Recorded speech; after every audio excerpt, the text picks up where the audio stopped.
warahmatullahi wabarakatuh. Halo semuanya, perkenalkan nama saya Rasita Bilqis Lesia. Saya sering dipanggil Belgis.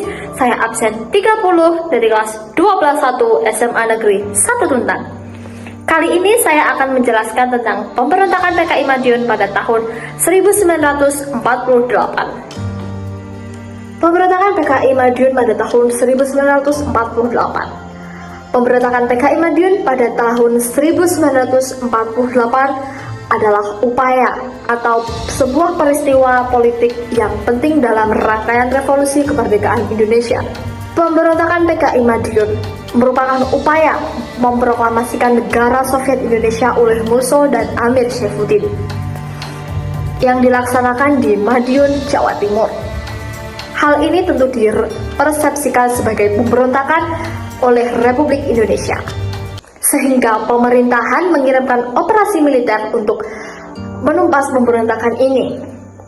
Front Demokrasi Rakyat atau yang bisa disebut dengan FDR mengambil peluang pasca perjanjian Renville yang membuat wilayah kedaulatan Republik Indonesia semakin kecil dan melemah pengaruhnya. Latar belakang pemberontakan PKI tahun 1948. Setelah jatuhnya kabinet Amir Saifuddin akibat kegagalan dalam perundingan Renville, muncul rasa tidak puas dari kelompok kiri. Amir Saifuddin kemudian membentuk organisasi baru bernama Front Demokrasi Rakyat atau FDR sebagai bentuk oposisi terhadap pemerintahan kabinet Hatta. Pemerintahan sebenarnya mencoba berdamai dengan mengajak FDR berdiskusi mengenai kemungkinan penggantian susunan kabinet dan menyusun program nasional bersama. Namun, upaya damai ini mulai terganggu ketika siaran radio Moskow pada 28 Mei 1948 mengumumkan bahwa Uni Soviet telah menyetujui pertukaran konsul dengan Indonesia.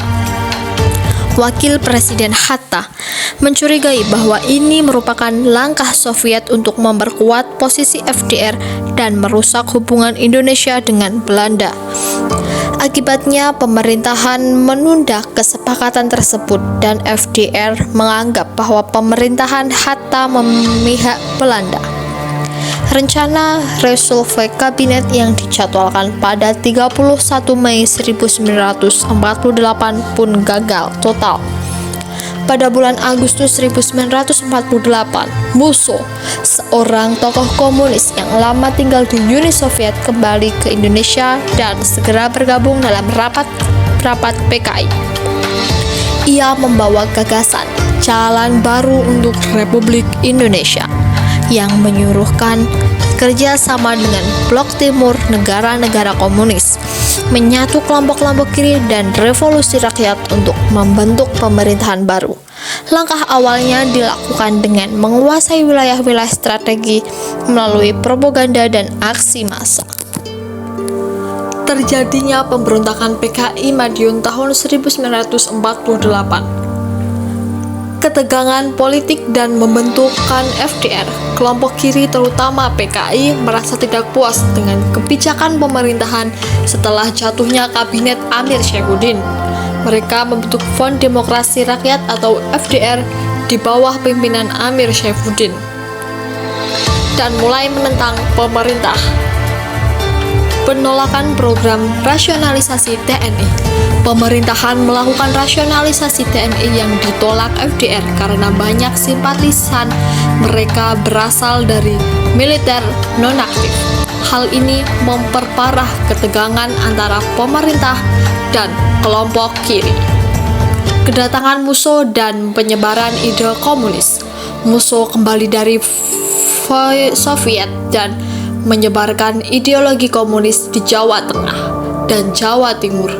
Ia menyatukan kelompok kiri, memperkuat ideologi komunis, dan menyusun strategi revolusi dengan membentuk pemerintahan tandingan. Menjelang pertengahan September 1948, FDR mulai memperkuat pasukan di Madiun. Pada 13 September terjadi pemberontakan antara FDR dan TNI di Solo. Lalu FDR mempersiapkan pemberontakan di Madiun. pada tanggal 18 September 1948 dini hari jam 3 FDR melancarkan pemberontakan dengan menyebut fasilitas penting di kota itu dan memproklamasikan berdirinya Republik Soviet Indonesia.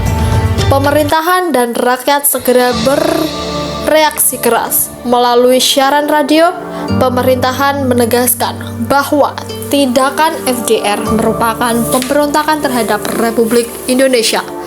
Presiden Soekarno meminta rakyat memilih pemerintahan yang sah, yaitu Republik Indonesia, bukan FDR.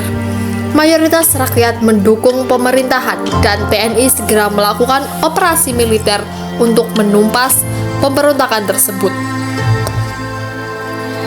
Operasi penumpasan. Setelah pemberontakan FDR PKI di Madiun, pemerintah segera melakukan operasi militer untuk menumpasnya. TNI mengatur serangan dari dua arah. Dari arah barat dipimpin oleh Letnan Kolonel Sadikin dan dari timur dipimpin oleh Letnan Kolonel Suirahmat. Namun serangan dari timur sempat terhambat karena markas komando TNI di Madiun diserang dan dilucuti FDR pada 19 September 1948. Meski begitu, serangan tetap berjalan. FDR mulai mengubah sikapnya, menyatakan bahwa yang terjadi bukan pemberontakan, tapi aksi revolusi. Mereka juga mengkritik pimpinan TNI seperti Nasution dan Simatupang. Amir Syaifuddin bahwa menyebut pemerintahan Madiun hanya sebagai koreksi terhadap revolusi. Namun, pernyataan ini tidak dipercayai rakyat dan gagal menarik dukungan. Pada 28 September 1948, pasukan FDR mundur dari Madiun ke lereng Gunung Wiris. 2 hari kemudian, pada tanggal 30 September, TNI berhasil merebut kembali Madiun dan mengibarkan bendera merah putih. Radio RRI Madiun mengumumkan keberhasilan ini pukul 16.00. Setelah mundur musuh, berpisah dari rombongan dan bersembunyi bersama 2 pengawalnya. Namun, pada 31 Oktober 1948, ia tertembak mati dalam buku tempat di Desa Sumanding, dekat Sumoroto. Saat menolak menyerah, Amir Syaifuddin tertangkap dalam keadaan sakit di Solo pada 19 Desember 1948. Ia bersama 11 tokoh FDR PKI lainnya dihukum mati atas perintah Kolonel Gatot Subroto. Ada juga dampak pemberontakan PKI Madiun pada tahun 1948. Yang pertama, dampak politik. Pemerintahan Indonesia makin kuat secara politik karena berhasil menumpaskan pemberontakan dan menunjukkan bahwa negara mampu menghadapi ancaman dalam negeri. Yang kedua, ada dampak militer. TNI semakin solid dan kuat karena berhasil melawan pemberontakan di dalam negeri. Yang ketiga, dampak sosial. Terjadi banyak korban jiwa baik dari pihak militer, tokoh masyarakat maupun rakyat yang dituduh menentang PKI.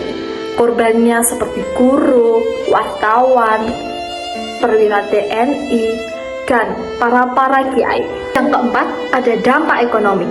Dampak ekonomi adalah gangguan terhadap perekonomian lokal, berhentinya program ekonomi pemerintah, dan ketimbangan ekonomi meningkat. 5. Ada dampak internasional, yaitu Belanda jadi mendesak secara diplomatik karena negara-negara lain khawatir komunisme akan berkembang lebih baik jika Indonesia terusan dijajah. Kesimpulan, pemberontakan PKI Madiun pada tahun 1948 adalah sebuah ancaman serius terhadap kedaulatan dan kesatuan Republik Indonesia. Namun, ia juga memiliki tujuan, yaitu ingin menggantikan dasar Pancasila dan menggulingkan pemerintahan yang sah. Pemerintah Indonesia waktu itu berhasil melakukan langkah-langkah strategi untuk menumpaskan gerakan-gerakan tersebut dan menjaga stabilitas nasional. Namun, dampak dari pemberontakan itu meninggalkan luka yang sangat mendalam bagi bangsa Indonesia, baik secara politik, ekonomi, sosial, dan lain sebagainya. Oleh karena itu, kita sebagai generasi muda, kita harus belajar atau mempelajari tentang sejarah pemberontakan. Kenapa? Karena hal itu jangan sampai terulang lagi. Rasa cinta tanah air, persatuan, dan kesetiaan terhadap Pancasila harus tetap diamankan agar Indonesia tetap kuat, teguh, dan menjadi negara yang berdaulat. Sekian yang dapat saya sampaikan, semoga bermanfaat dan mudah dipahami. Terima kasih, see you next time!